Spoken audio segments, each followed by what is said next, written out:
اور جنہوں نے برے کام کیے پھر اس کے بعد توبہ کر لی اور ایمان لے آئے تو کچھ شک نہیں کہ تمہارا پروردگار اس کے بعد بخش دے گا کہ وہ بخشنے والا مہربان ہے۔ اور جب موسیٰ کا غصہ ٹھنڈا ہوا تو تورات کی تختیاں اٹھا لیں، اور جو کچھ ان میں لکھا تھا وہ ان لوگوں کے لیے جو اپنے پروردگار سے ڈرتے ہیں ہدایت اور رحمت تھی۔ اور موسیٰ نے اس میعاد پر جو ہم نے مقرر کی تھی اپنی قوم کے 70 آدمی منتخب کر کے کوہ طور پر حاضر کیے۔ پھر جب ان کو زلزلے نے آ پکڑا تو موسیٰ نے کہا کہ اے پروردگار، اگر تو چاہتا تو ان کو اور مجھ کو پہلے ہی سے ہلاک کر دیتا۔ کیا تو اس فعل کی سزا میں جو ہم میں سے بے عقل لوگوں نے کیا ہے ہمیں ہلاک کر دے گا؟ یہ تو تیری آزمائش ہے، اس سے تو جس کو چاہے گمراہ رہنے دے اور جسے چاہے ہدایت بخشے۔ تو ہی ہمارا کارساز ہے، سو ہمیں ہمارے گناہ بخش دے اور ہم پر رحم کر، اور تو سب سے بہتر بخشنے والا ہے۔ اور ہمارے لیے اس دنیا میں بھی بھلائی لکھ دے اور آخرت میں بھی، ہم تیری طرف رجوع ہو چکے۔ فرمایا کہ جو میرا عذاب ہے اسے تو جس پر چاہتا ہوں نازل کرتا ہوں، اور جو میری رحمت ہے وہ ہر چیز کو شامل ہے۔ میں اس کو ان لوگوں کے لیے لکھ دوں گا جو پرہیزگاری کرتے اور زکوٰۃ دیتے اور ہماری آیتوں پر ایمان رکھتے ہیں، وہ لوگ جو اس رسول یعنی نبی امی کی پیروی کرتے ہیں جن کے اوصاف کو وہ اپنے ہاتھ۔ اے نبی کہہ دو کہ لوگو، میں تم سب کی طرف اس اللہ کا بھیجا ہوا ہوں جو آسمانوں اور زمین کا بادشاہ ہے، اس کے سوا کوئی معبود نہیں، وہی زندگانی بخشتا ہے اور وہی موت دیتا ہے۔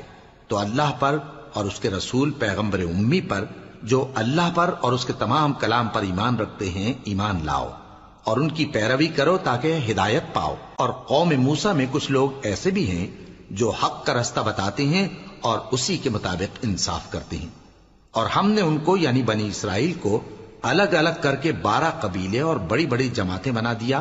اور جب موسیٰ سے ان کی قوم نے پانی طلب کیا تو ہم نے ان کی طرف وہی بھیجی کہ اپنی لاٹھی پتھر پر مار دو، تو اس میں سے 12 چشمے پھوٹ نکلے، اور سب لوگوں نے اپنا اپنا گھاٹ معلوم کر لیا۔ اور ہم نے ان کے سروں پر بادل کو سائبان بنائے رکھا اور ان پر من و سلوہ اتارتے رہے، اور ان سے کہا کہ جو پاکیزہ چیزیں ہم تمہیں دیتے ہیں انہیں کھاؤ۔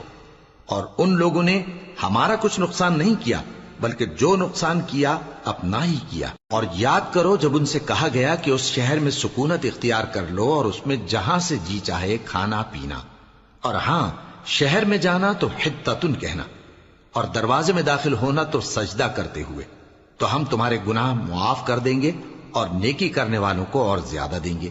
مگر جو ان میں ظالم تھے انہوں نے اس لفظ کو جس کا ان کو حکم، اور موسیٰ کے بعد ان کی قوم نے اپنے زیور سے ایک بچڑا بنا لیا، وہ ایک جسم تھا جس میں سے بیل کی آواز نکلتی تھی۔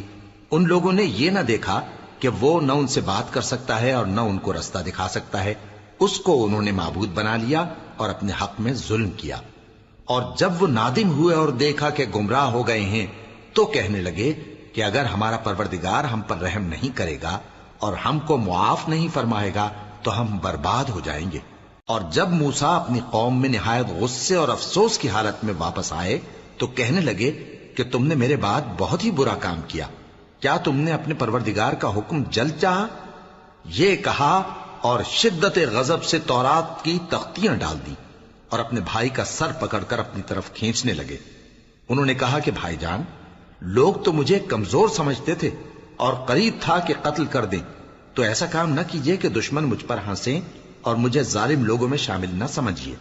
انہوں نے دعا کی کہ اے میرے پروردگار، مجھے اور میرے بھائی کو معاف کر دے اور ہمیں اپنی رحمت میں داخل کر، تو سب سے بڑھ کر رحم کرنے والا ہے۔ جن لوگوں نے بچڑے کو معبود بنا لیا تھا ان پر ان کے پروردگار کا غضب واقع ہوگا اور دنیا کی زندگی میں ذلت نصیب ہوگی، اور ہم افترا پردازوں کو ایسا ہی بدلہ دیا کرتے ہیں۔